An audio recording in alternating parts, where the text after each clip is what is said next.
আউযু বিল্লাহি মিনাশ শাইতানির রাজিম। বিসমিল্লাহির রহমানির রহিম। আল্লাহ পাক রব্বুল আলামিন বানী ইসরায়েলদের অনেক নিদর্শন দেখিয়েছেন, তারপরও ওদের মনের পরিস্থিতি ভালো ছিল না।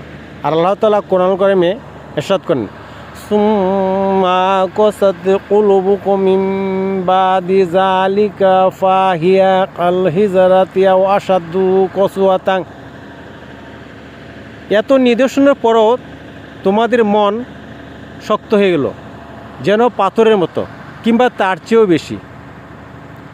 ওয়াইন্না মিনাল হিজরাতি লামা ইয়াতাফাজ্জারু মিনহুল আনহার।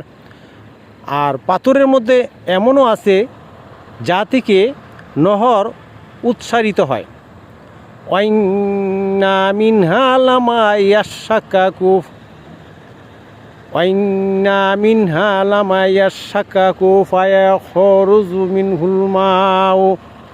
আর পাথর মধ্যে এমনও আছে যা চূর্ণ বিচূর্ণ হয়ে যায়, তা থেকে পানি বের হয়। ওয়াইন্না মিনহা লামা ইয়াখবিতু মিন খশিয়াতিল্লাহ। আর পাথর মধ্যে এমনও আছে যা আল্লাহর ভয়ে খসে পড়ে। ওমাল্লাহু বিগাফিলিন আম্মা তা'মালুন।